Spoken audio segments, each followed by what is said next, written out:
Is Ricardo Hallman the best player on the team? Casey Rabach coaching the offensive line, why that's a good thing? And what about Jaron Mock, that 26 quarterback? We got a lot to talk about on today's Locked On Badgers. Let's go.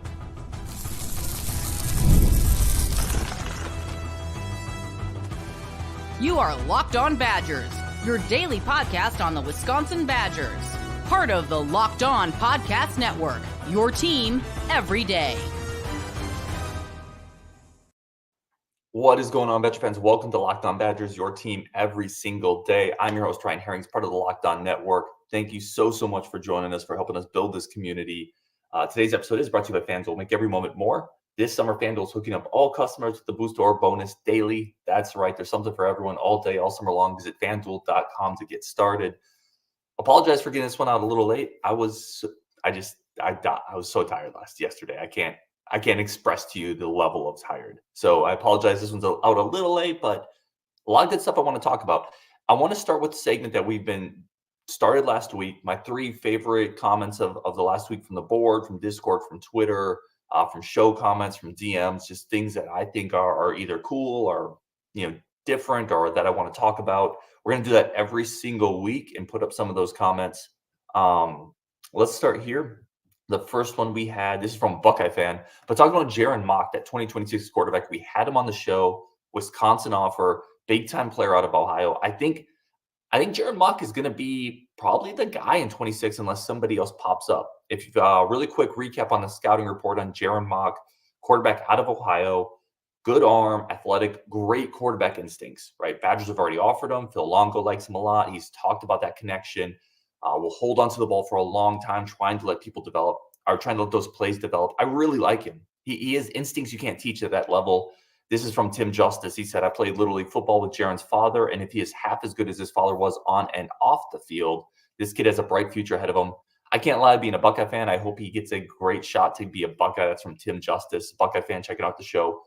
But love the comment on Jaron Mock. This is somebody who knows the family. Everything I've heard, one of the reasons I want to put this comment up, everything I've heard about Jaron Mock after I've done that show, people have reached out, people have confirmed that the film, that they really like it. I'm getting more and more high on him as the potential 2026 quarterback. So I appreciate this comment from Tim. Here's another one from Arsh Sowers. Again, highlighting comments from the last week that I wanted to talk about. He said, I never catch shows on time. I have my doubts about UW in a stacked conference, but I got to say the intelligence and charisma of these 25 kids, very impressive. I want to hit on that last point. The intelligence and this 25 class, the more you talk to them, it's really exciting, right? The more you talk about them, the more they start to talk ball, the more they start to talk about the vision that Luke Fickell has told them, the more they start to talk about the job that Wisconsin has done recruiting them, the more they start to talk about their vision in the future of this conference, the more you can tell that they're really buying into a vision of Wisconsin here. They're really buying into what Luke Fickell is talking about, discussing, and selling. The last couple of interviews we've done, Mason Posa and Wilnerson Telemock. Wilnerson Telemock was incredibly well-spoken. And, Mason Posa, he talks about winning national championships. And, yeah, like, that belief has to start somewhere, right? So I agree with you, our showers. Like these 25 kids, the more you talk to them, the more you see, kind of how they speak about the program, about what they envision happening at Wisconsin, the more you start to get a little excited as a Badger fan, because I don't think we had as much of that in the past, right? It was more our goals to come in and win Big Ten titles and compete. And now it feels like we're coming in to elevate the program. It feels like that talk is happening at the lowest levels, and that talk at the lowest levels comes from basically the vision at the highest levels. So I think it's a good one. Good comment here and question from Arrogant Prickly. He said Rico is the best player on the team, and it's not that close on an analytical basis. He was a lockdown corner to an absurd level statistically last year, plus the 7 picks that everyone brings up. Wohler is very good, but not on Rico's level. Lots of tackles are not as valuable or as rare as shutting down receivers. That's from Arrogant Prickly, good friend of the show. I would say there's two separate things here, though, right? I would say, and I think you can make an argument for either of them. If you want to argue that Rico is the best player on the team, I think you can definitely do that. If you want to argue that it's Hunter, I think you can definitely do that. EA Sports weighed in, right? EA Sports has Rico at a 91, Hunter at a 90. I think there's two separate arguments. You can argue who is the most important. What's the hardest to find? Is it harder to find that kind of shutdown-ish quarterback, or is it harder to find that do everything safety? But hardest to find doesn't also mean the best literal player. Like you could have maybe on a team your guard be the best player, but he's not the most valuable because it's a lot easier to find guards. I would argue that Rico is probably the most valuable piece on the team because it's so hard. And I'm agreeing with you here. It's so hard to find cornerbacks who can shut players down. Here's some numbers on Rico, by the way, for anybody that needs a refresher of how doggone good this kid was last year. Opposing quarterbacks had a 37.4 passer rating throwing to Ricardo Hallman. 37.4. And it's not like he went up against schlubs all year. He went up against some real dudes. Quarterbacks targeted him, completed 49% of his passes. He was locked down. Analytically, the numbers back it up. He's one of the best returning cornerbacks in college football. The eye test backs it up. Now, yeah, he missed tackles. Tackling is not as important as covering receivers or corners. Like you got to do both, and it hurts if you can't do both, but it's not as important. Hunter Wohler, meanwhile, 73% of the passes thrown at Hunter Wohler were completed. Again, contrast that to 49% for Ricardo Hallman. However, Hunter Wohler does a lot of other things, right? Hunter Wohler is the heart of the defense, over 100 tackles. He's very rangy. I think Rico's probably the more valuable piece. I still think Hunter is probably the best player in the defense because of all the intangibles he brings, because of his ability to cover up for mistakes from sideline to sideline, because he can cover, because he can tackle, because you can put him in the box, because you can play him deep, because you can put him on the edge.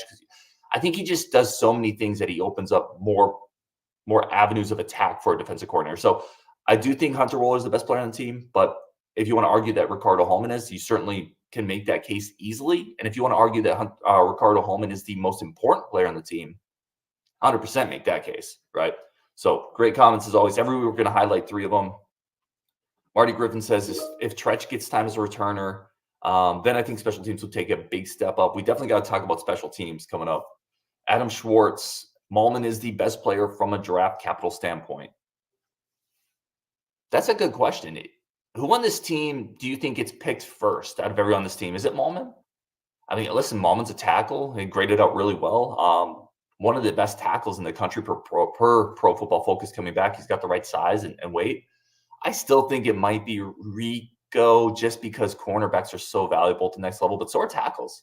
Yeah, that's a good comment, Adam. We're gonna get into that show. Who are the best draft prospects on this team? Neza, Rico didn't give up a touchdown until the bowl game. Yeah, he's a stud. And we talked on and off with the Ohio State game with Rico. When Rico switched on to Marvin Harrison Jr., they kind of stopped throwing at Marvin Harrison Jr. Now, some people I think took that too literal. They took that like Rico shut down Marvin Harrison Jr.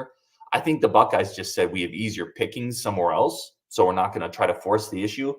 I don't think Rico is Sauce Gardner, right? Like I don't think he's a guy you put on an elite physical number 1 receiver and he shuts that dude down. I just don't think.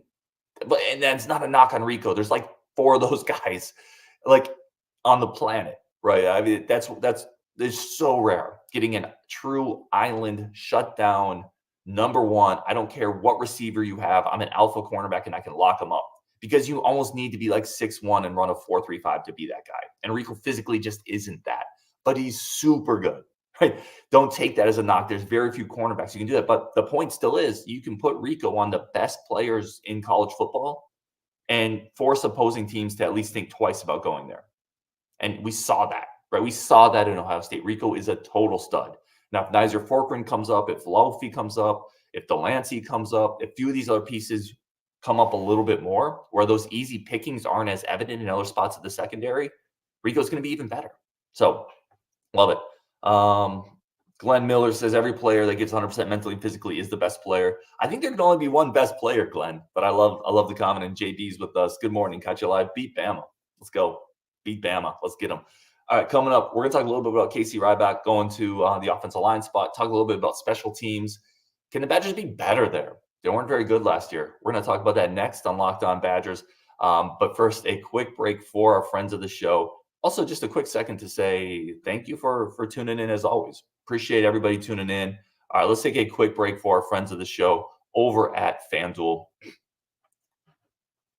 FanDuel is your number 1 source for all of your sports betting needs. And listen, I love sports. You love sports. That's why we're here talking sports. But the summer is a bit of a wasteland for sports, especially if you're not a baseball guy. And even if you are a baseball guy, summer is a little tough, right? Football's not here. Basketball's not here. College sports are kind of on a bit of a hiatus. FanDuel is hooking you up all summer long. Still have great deals over there. And it's a great spot. You open up the app whenever you want to get into a little bit of action. It's hooking up all customers with a boost or bonus daily. That's over at FanDuel.com. There's something for everyone every day, all summer long, because they're here for the sports fan. They're here to help you fill in that gap where it's a little dead in the water, right? A little DIW. Head over to FanDuel.com. Start making the most of your summer. FanDuel is the official sports betting partner of Major League Baseball, which is obviously All-Star break is wrapping up. Major League Baseball is obviously in full swing. This is a great time. Get over to FanDuel, the fastest, easiest, simplest place to bet. Again, please do it responsibly, but it's a great place to have fun with it. Spice up the weekend, spice up the summer over at FanDuel.com, the official sportsbook of Major League Baseball and the official sportsbook of the Locked On Network.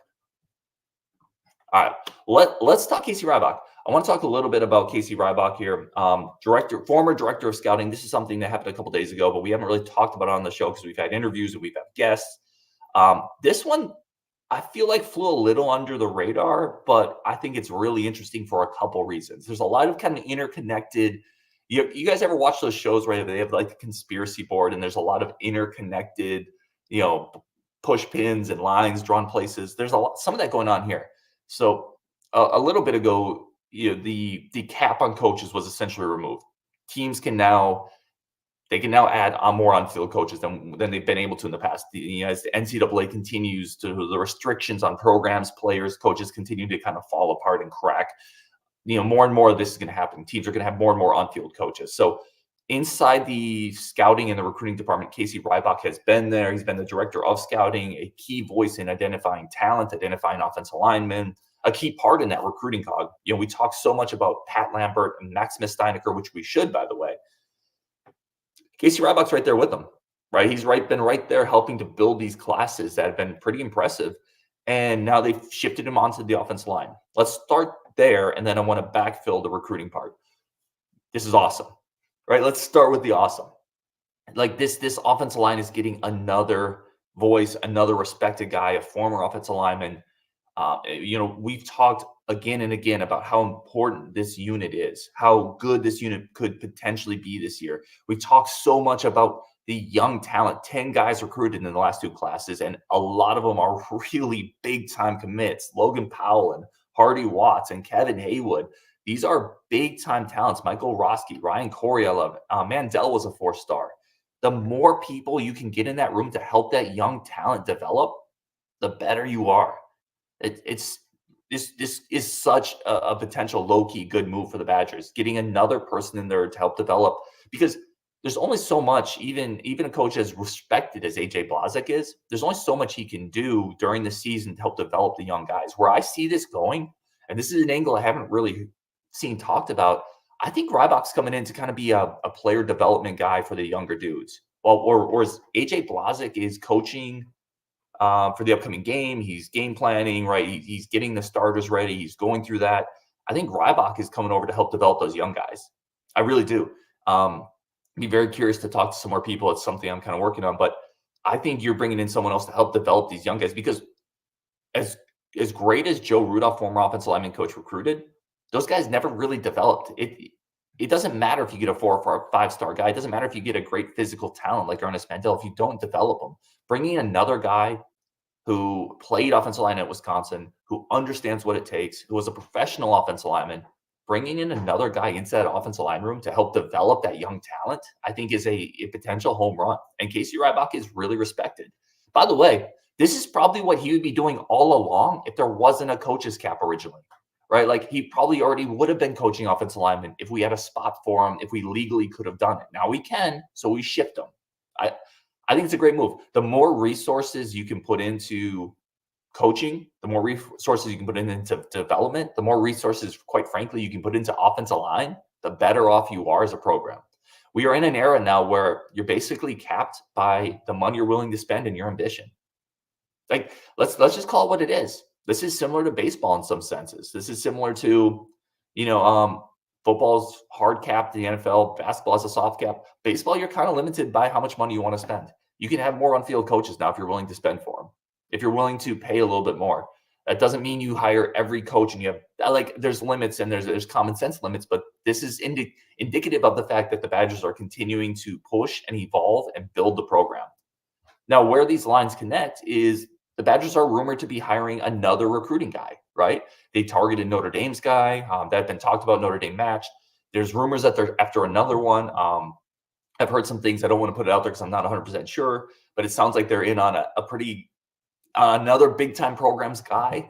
So it sounds like this has all been kind of working, right? They knew they wanted to shift Ryback over, and they've been targeting a potential guy to come in and fill that void. So again, this all makes sense. It all check.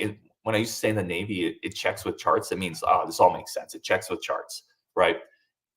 Backfilling Casey Rabach, moving him into a spot where he can help develop one of the youngest, most talented spots in the team. I think a spot he probably always would have been at.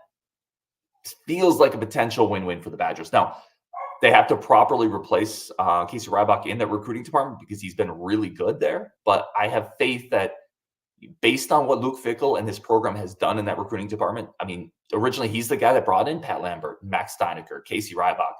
He's hit home runs in that area. So I have no doubt that he's going to continue to hit home runs in that area. So I'm pretty excited about it. I think it's a really good move. All right, let's take a quick break for the friends of the show. If you guys have any comments, let me know. Who's going to be the highest drafted Badger on this team of the guys getting playing time in the next couple of years? So not talking about the freshmen, not talking Mendel, Haywood. Who's going to be that highest drafted guy? We're going to take a quick break, come back, talk special teams.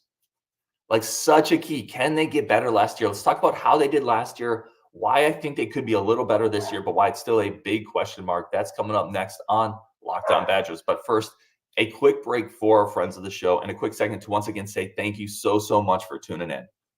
Okay, let's talk special teams. First, let's talk about what we did last year.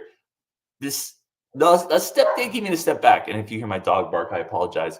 Let's take even a further step backwards, right? This team is not good enough. Here's the overall thesis of this. This team is not good enough to not at least be above average on special teams and win the tough games. They're just not. Like, they cannot be bad on special teams. They have to be better than mediocre on special teams. Here's what we did last year. Had 5 kickoffs out of bounds. That led the Big Ten. 5 of them. 5 times we kicked the ball. 5 times we just handed premium field position to the other team. Didn't even make them run a play. Didn't make them strategize anything. Didn't make them isolate a matchup. Didn't make them, hit that out route, whatever it is. 5 times we just gave them the ball in premium position because we just yanked it out of bounds. Led the conference easily. Like, that's inexcusable. That I would argue that would be inexcusable at the high school level. And this is not a show where we come on and we trash people or we're overly critical. But we also call it like it is. We try to keep it pretty real. That's inexcusable. And we talked about last year, that has to get fixed. And if it doesn't, it's on the coaches. Like, no more. Like, it happens once a year, maybe twice a year. Okay. Anything more than that, inexcusable. Atticus Bertram's was 8th in the Big Ten in punting average. We were 7th in kickoff return yardage, 6th in punt return yardage, 9th in opponent kickoff returns. The only areas where we're really kind of in that above mediocrity are 4th in the Big Ten in field goal percentage. And even that, I think, is a little misleading because there were moments in games where we had to kick a field goal and we chose not to because we didn't have faith in Nathanial Vakos hitting a long kick. And then we were 3rd in opponent punt return average. So honestly, if you across the board, outside of just limiting opponents' punt return yardage, which, listen, that's great. That's not nothing. But outside of that, it was mediocre to bad last year for the special teams across the board, right? What was the last Badger fans? I mean, maybe I'm missing it. What was the last big special teams play that the Badgers came up with that flipped the game? Like, we can go back in time and think of them. You have the Gilreath Ohio State kickoff return to start the game. You have the fake punt against Iowa, right? In that, was it 2011? I forget the year, but that big fake punt was at Nortman up the middle on a 4th down that kind of flipped that incredible Wisconsin-Iowa game.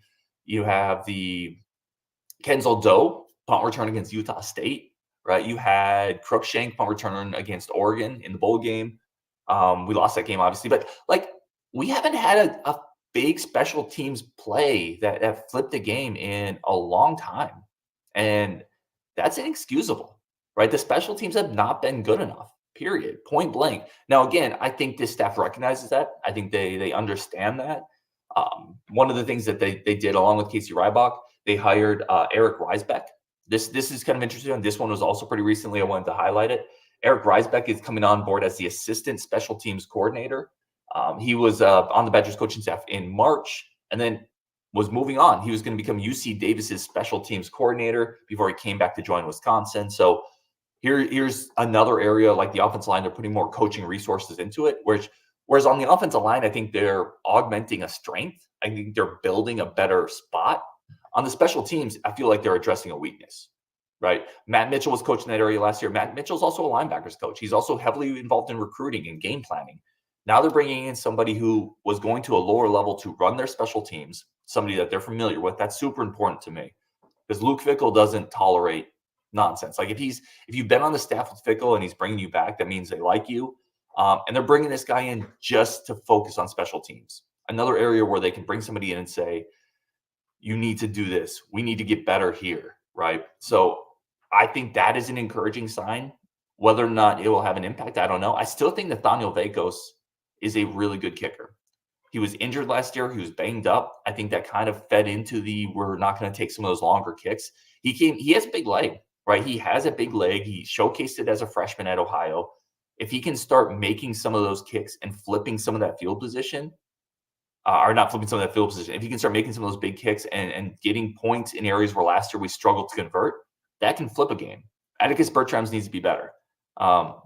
It would be nice if, I don't know who the kick returner will be this year.